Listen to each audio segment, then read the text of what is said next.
김정일 북한 국방위원장이 방중 이틀째를 맞아 숙소인 지린시 우송호텔을 출발해 지린성 성도인 창춘으로 이동했습니다. 우리나라가 지난달 사상 최대의 월간 수출액을 기록하면서 경상수지 흑자 규모가 사상 두 번째로 컸습니다. 기획재정부는 내년 1월 1일부터 직계존속과 형제자매의 이름으로 지출한 기부금도 특별 공제 대상에 포함하는 소득세법 개정안을 입법 예고했습니다. 오는 10월부터 보험 가입자가 자신이 낸 보험료를 담보로 대출을 받는 보험사 약관대출 금리가 1.5에서 2%포인트 내립니다. 네, 라스 성공 전략 2부 시작하도록 하겠습니다. 아쉽게도 오늘도 우리 증시가 하락하면서 마감이 됐습니다. 코스피가 1729선을 가리켰는데요. 0.01% 내렸습니다.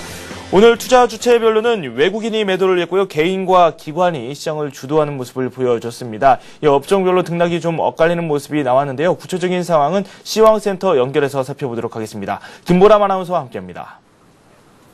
네, 시황센터입니다. 8월 27일 금요일장 마감했는데요. 주말을 앞두고 거래량이 부진한 가운데 미국 벤 버냉키 연준 의장의 코멘트를 기다리고 있는 상황에서 연설 2시간 전에서 미국의 2분기 GDP도 부진할 것이라고 예상이 되면서 투자 심리가 잔뜩 움츠러들었는데요. 코스피 마감 지수부터 살펴보겠습니다.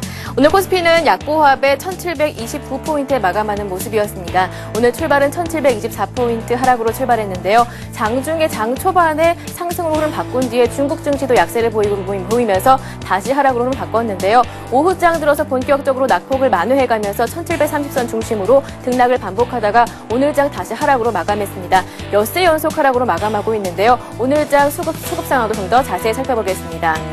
기관 쪽에서 1,190억 원 정도 매수 우위가 나타났습니다. 어제와 마찬가지로 투신권과 그리고 연기금을 중심으로 매수 우위가 나타났고요. 개인 쪽에서 역시 저가 매수세가 유입이 됐는데요. 개인 쪽에서 1,200억 원 정도 매수 우위 차지했습니다. 외국인 쪽에서는 오늘까지 3거래일 연속으로 매도 우위가 나타났는데요. 외국인 1,300억 원 정도 파는 모습이었습니다. 프로그램 쪽에서 마찬가지로 1,000억 원 가까운 매도 물량 나오면서 지수 하락을 부추기는 모습이었습니다. 이어서 코스닥 가봅니다. 오늘 코스닥은 3포인트 내리면서 461포인트에 마감했습니다. 오늘 출발은 464포인트 하락으로 출발했는데요. 오후장 들어서는 460선 초반에서 횡보 움직임 나타났습니다. 코스닥은 최근 연일 주요 이평선 아래에서 움직이고 있는데요. 오늘 장에서는 그 갭을 조금 더 키워가는 모습이었습니다. 수급으로 그 이유를 좀 더 자세히 살펴보겠습니다. 기관 쪽에서 270억 원 정도 매수 우위가 나타났습니다. 반면에 개인이 100억 원 정도, 외국인이 170억 원 정도 팔면서 지수 하락을 부추기는 모습이었습니다. 네, 이어서 외환시장 가봅니다. 오늘 원달러 환율은 6원 60전 오르면서 1,196원 60전에 마감하는 모습이었습니다.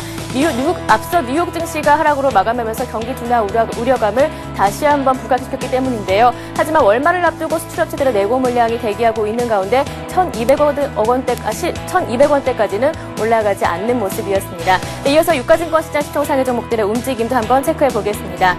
IT주들이 부진한 모습을 보여주고 있는 가운데 삼성전자가 오늘 약보합 조정받으면서 마감했고요. 포스코 역시 오늘까지 내렸습니다. 반면에 현대차는 1.4% 올랐고요. LG화학이 오늘 2.6% 오르면서 장중에 35만 원대까지 진입하기도 했습니다. 볼리비아 대통령이 LG화학의 2차 전지 공장을 방문했다는 소식에 상승폭을 키운 것으로 풀이됩니다. 삼성생명이 내렸고요. 반면에 신한지주는 0.1% 올랐습니다. 현대모비스가 오늘 0.4% 조정받았고요. 현대중공업이 올랐습니다. 한국전력은 2% 내렸고요. 반면에 KB금융이 신한지주에 이어서 2% 올랐습니다. LG가 오늘 0.9% 오르면서 반등에 성공하는 모습이었습니다. 네, 이어서 코스닥 살펴봅니다. 셀트리온가 오늘 0.3% 올랐고요. 서울반도체가 1.7% 내렸습니다. CJ오쇼핑이 2% 올랐고요. 포스코 ICT가 강보합에 마감하는 모습이었습니다. 메가스터디와 동서 오늘 내렸습니다. 다음은 보합에 마감했고요. 태웅이 1.9% 내리는 가운데 네오리즈게임즈가 0.9% 올랐습니다. SK컴즈는 차세대 검색 기술을 도입키로 했다는 소식에 주가가 9일 만에 반등하면서 3% 큰 폭으로 올랐습니다. 이어서 오늘 특징 테마주 한번 살펴보겠습니다. 석유화학주들이 기관이 매수하면서 상승했는데요. 최근 유가가 하락하고 있지만 정제 마진이 안정적으로 나오면서 오늘 장에서 관심을 받는 모습이었습니다. LG화학이 1.6% 올랐고요. GS가 5.8%, OCI 역시 큰 폭으로 올랐습니다. 한화케미컬이 66% 오르면서 석유화학주들이 오늘 장 강한 모습을 보여줬습니다. 조선주 마찬가지로 올랐습니다. 수주 호조와 성과 상승 기대감에 올랐는데요. 삼성중공업이 3% 가까이 올랐고요. 대우조선해양과 STX 조선해양 마찬가지입니다. 오늘 조선주 약세장 쪽에서 버텨주는 모습이 주목되는 상황이었습니다. 네, 이어서 줄기세포도 살펴보겠습니다. 미국 백악관에서 연방법원이 줄기세포 지원을 중단하는 결정에 항소했다는 소식에 오늘장에선 다시 한번 반등을 성공하는 모습이었는데요. RNL바이오가 7% 큰 폭으로 올랐고요. 세원셀러텍이 5% 올랐습니다. 네, 그리고 다음 차트상에는 나머지 종목들 강보합에서 4%대로 오르면서 오늘장 줄기세포주들이 반등에 성공하는 모습이었습니다. 네, 약세장이 지속되는 가운데 오늘장 우선주들의 상승세가 지속되는 모습이었는데요. 성문전자가 14% 가격 제한폭까지 올랐고요. 흥국화재와 울트라건설, 서울식품 우선주 마찬가지로 가격 제한폭 가까이 오르면서 강한 모습을 보여줬습니다. 네, 마지막으로 신종플루 관련주 살펴보겠습니다. 뉴질랜드에서 신종플루가 확산됐다는 소식에 오늘장 오르는 모습이었는데요. 녹십자가 4% 올랐고요. 그리고 동아제약이 6% 가까이 올랐습니다. 파루가 8% 급등하면서 신종플루주들이 강한 모습을 보여줬습니다. 네, 이번 한 주 주간 기준으로는 2% 정도 하락하면서 지난주의 상승폭을 모두 반납하는 모습이었습니다. 그렇다면 다음 주장은 어떻게 펼쳐질지 라스홍 전략과 함께 알아보시기 바랍니다. 지금까지 마감 시황이었습니다. 네, 현대증권 류용석 팀장 연결되어 있습니다. 다음 주에 투자 전략까지도 꼼꼼하게 살펴보도록 하겠습니다. 안녕하세요. 네, 안녕하십니까. 네, 우리 증시가 등락을 거듭했는데 아쉽게도 6거래일 연속 또 하락하면서 마감이 됐습니다. 좀 부진이 이어지고 있는데 해외 변수의 영향을 좀 많이 받는 것 같아요. 어떻습니까? 예, 오늘 장 초반까지 좀 어수선한 분위기가 계속 이어졌는데요. 장 후반에 일시적으로 지수가 플러스 반전하기도 했습니다. 물론 반전했던 가장 큰 이유는 이제 일본 증시가 플러스로 반전하고 종가로는 지금 1% 정도 상승 마감을 했는데요. 일본 정부에서 최근에 엔고에 대해서 대책을 마련할 것이라는 발표가 있으니 니케이 지수가 상승을 했습니다. 이런 전반적인 분위기들이 혹시 내일 있을 미국의 GDP 결과가 예상보다는 괜찮을 수 있다는 일부 분석들이 나오면서 오히려 이제 반등까지 이어졌지만 결국은 6거래일 하락으로 마감을 했습니다. 오늘 6일 연속 하락은 했지만 낙폭은 상대적으로 상당히 제한적이었는데요. 결과적으로 보면 시장의 심리는 걱정을 하면서도 오늘 밤에 있을 잭슨홀에서의 버냉키를 좀 믿어야겠다는 그런 심리가 일부 있었던 것으로 보여집니다. 지수가 6일 연속 하락한 시기는 최근 내에는 찾아보기 어렵고요. 09년도 10월 27일에서 11월 3일까지 6일 연속 하락한 경우가 사례가 있는데요. 당시에는 한 100포인트 정도, 1600 중반대에서 100포인트 정도 하락을 했습니다. 그 외에 이제 4일 연속 정도 하락한 케이스는 여러 차례 있는데요.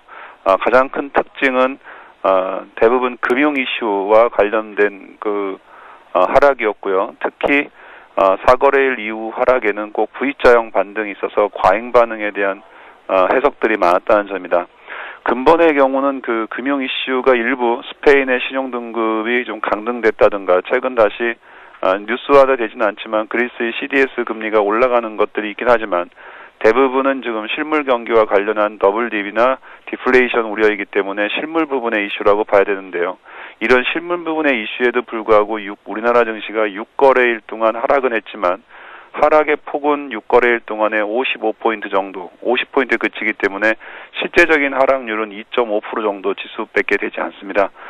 이렇게 제한적인 하락에 그쳤던 것은 여러 가지 측면이 있겠지만은 과거 사례로 볼 때 실제 디플레이션에 대한 불안이 실제 디플레이션으로 빠져들었던 케이스가 많지 않다는 점입니다. 즉 디플레이션의 경우로 진입했던 케이스는 이제 정책적인 판단 미스인 경우이고요.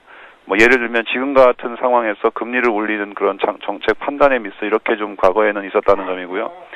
하지만 현재 정책적으로는 저금리 기조 유지될 가능성 크고 양적 팽창 지수가 유지될 가능성이 커서 일단 과거 사례에 비춰보는 디플레 케이스는 아니라고 보는 것 같고요. 또 하나는 외부적인 충격에 의해서 이제 하이퍼 인플레이션 즉 물가가 앙등하는 현상이 있어서 불가피하게 물가부터 잡아야 되는 국면에서 디플레이션이 간 경우가 있는데요.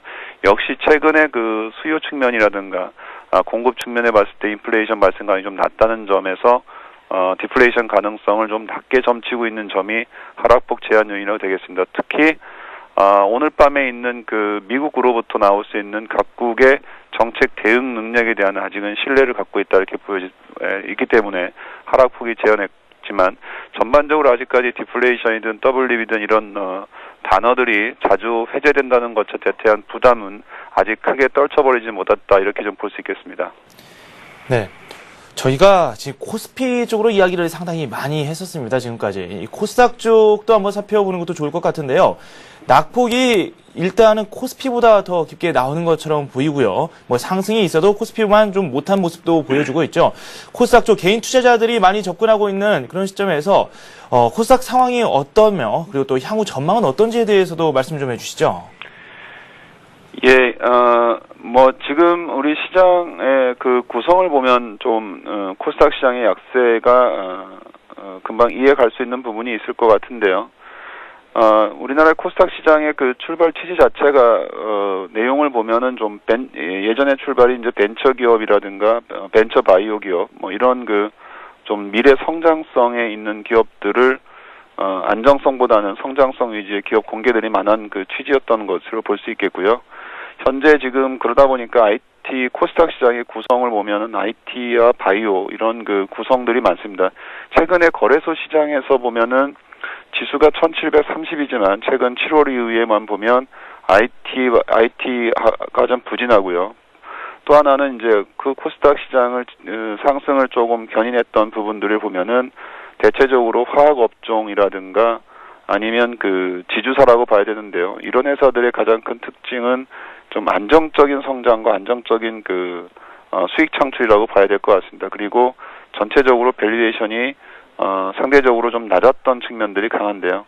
코스닥 시장은 최근 IT가 많은 반면에 IT 쪽은 하반기 수익성 악화 그리고 IT 제품의 가격 하락 등이 이제 IT 부품업체로 전가될 가능성이 많은 국면이고요. 그래서 아마 수익성이 하반기에 정체되거나 하락할 가능성이 크다는 점입니다.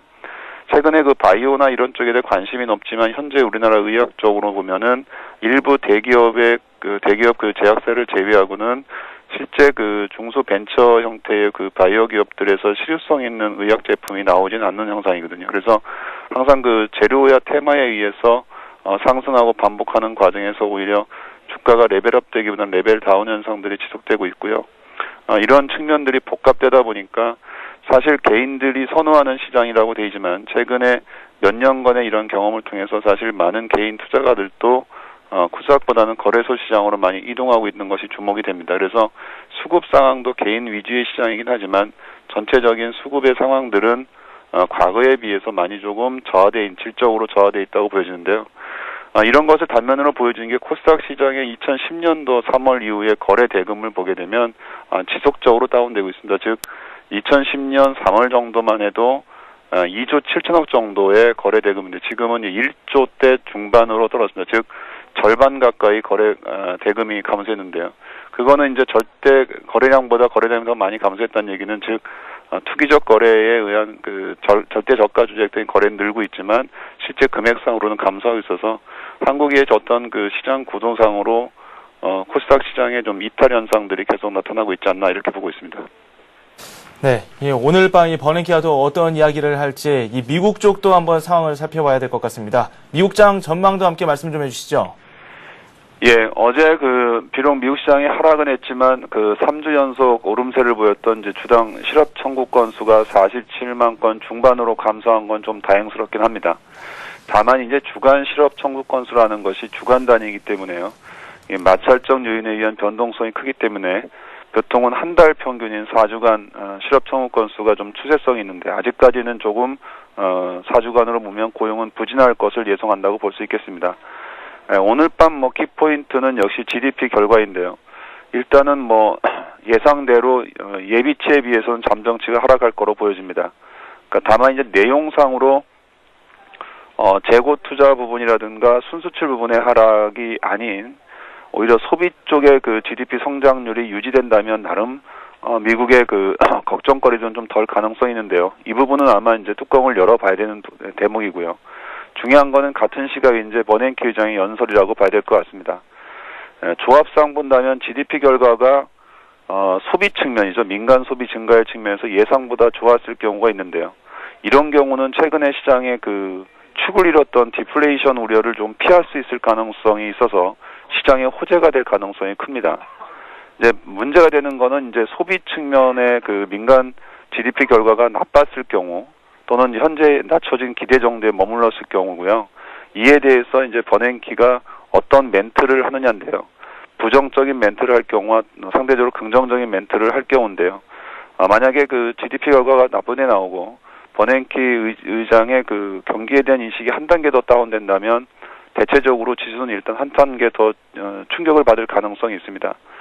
그런 경우가 아니라 이제 예상보다 나쁜 그 GDP 결과이다 하더라도 버냉키 의장이 충분히 극복 가능하다는 그 정책들을 제공할 필요성이 있다는 쪽으로 시사점을 내놓는다면 오히려 주식시장은 기술적 반등이 나오지 않을까 이렇게 보고 있습니다.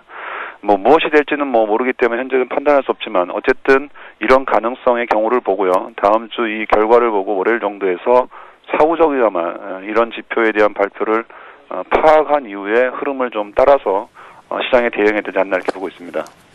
네, 그렇다면 다음 주 투자 전략도 내일 상황, 그리고 또 미국 쪽 상황을 잘 살펴본 이후에 접근하는 게 옳겠네요. 예, 이제 어느 정도 그 걱정했던 부분들에 대한 시장 반응과 이에 대한 그 시장의 우려와 기대들이 어느 정도 시장에 이제 녹아 있다고 봐야 될 것 같고요. 이제 미국 시장의 그 금요일 오늘 밤에 지수 방향성과 내용들에 따라서 이제 지수 방향성들이 한 번 더 결정될 가능성이 크기 때문에 월요일 오전에 그 결과들에 따라서 좀 투자 결정들을 좀 빠르게 좀 정립해야 될 필요가 있다고 보고 있고요. 그 이후에 나오는 이제 결과들에 대해서도 연준의 그 판단이라든가 이런 정책적 그 고려 사항들과 연계해서 좀 봐야 되지 않나 이렇게 보고 있습니다. 네, 지금까지 현대증권 류용석 팀장과 함께 다음 주 투자 전략까지도 꼼꼼히 살펴봤습니다. 감사합니다. 네, 고맙습니다. 네, 잠시 후 뉴스가 이어집니다.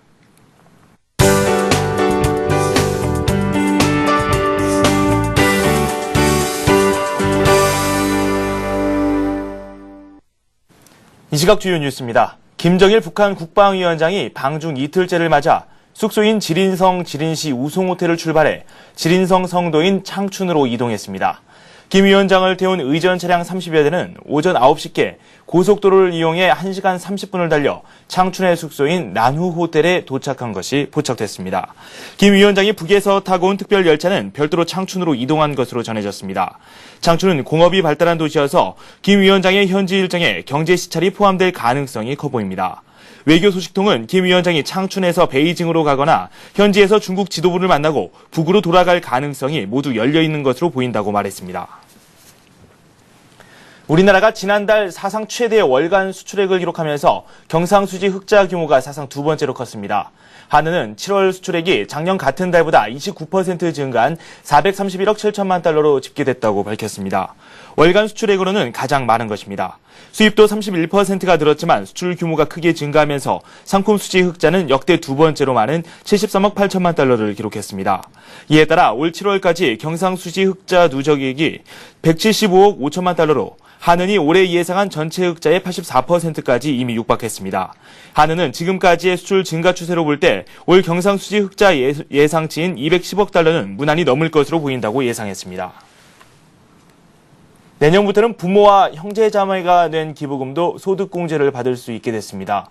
기획재정부는 내년 1월 1일부터 직계 존속과 형제자매의 이름으로 지출한 기부금도 특별공제 대상에 포함하는 소득세법 개정안을 입법 예고했습니다. 이번 기부금 소득공제 확대 조치는 2012년 초 연말정산 환급 때부터 적용됩니다.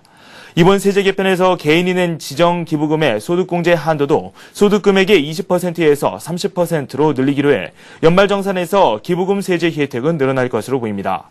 다만 종교단체 기부금의 소득공제 한도는 현행대로 소득금액의 10%로 유지됐습니다. 오는 10월부터 보험사의 약관대출 금리가 1.5에서 2%포인트 내립니다. 금융감독원은 보험업계와 작업반을 구성해 약관대출 금리 개선 방안을 마련했으며 복잡한 금리 체계를 단순화하고 금리를 내리는 것이 주요 내용인 것으로 알려졌습니다. 약관대출은 보험 가입자가 자신이 낸 보험료를 담보로 대출을 받는 것을 말합니다. 현재 약관대출 금리 부과 방식은 세 가지가 있지만 앞으로는 가상금리 방식 하나로 단일화됩니다. 이렇게 되면 약관대출 금리가 지금보다 1.5에서 2%포인트 낮아진다고 금감원은 설명했습니다. 금감원은 또 10월부터 일부 보험사가 연 20%가 넘는 금리를 물리기도 하는 약관대출 연체금리를 폐지하기로 했습니다. 한국에 투자하는 해외 뮤추얼 펀드 자금이 11주 만에 순유출로 전환됐습니다. IBK 투자증권에 따르면 최근 일주일 동안 한국 관련 해외 뮤추얼 펀드에서 11억 1,400만 달러가 순유출됐습니다. 이트레이드 증권이 내일 오후 LS 용산타워에서 초보 투자자를 위한 무료 강연회 및 실전 매매 강의를 개최합니다. 이날 강연회는 2%의 최건영 전문가가 시스템 트레이딩에 대해 강의합니다. 참가 신청은 이트레이드 증권 홈페이지에서 가능하며 참여 고객에게는 강연회 자리를 무료로 증정합니다. 애플 투자증권이 창립 2주년을 맞아 개인 투자자들을 위한 실전 무료 증권 대학을 진행합니다. 이번 실전 증권 대학에서는 투자 기법과 기업 분석 방법, 자산 관리법 등을 강의하며 다음 달 6일부터 매주 2회 2주간 진행됩니다.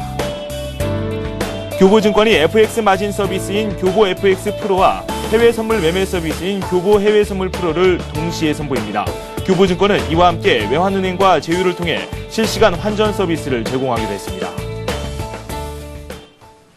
네, 오늘 저희가 준비한 소식은 여기까지입니다. 저는 다음 주에 다시 찾아뵙겠습니다. 시청해주신 여러분 고맙습니다.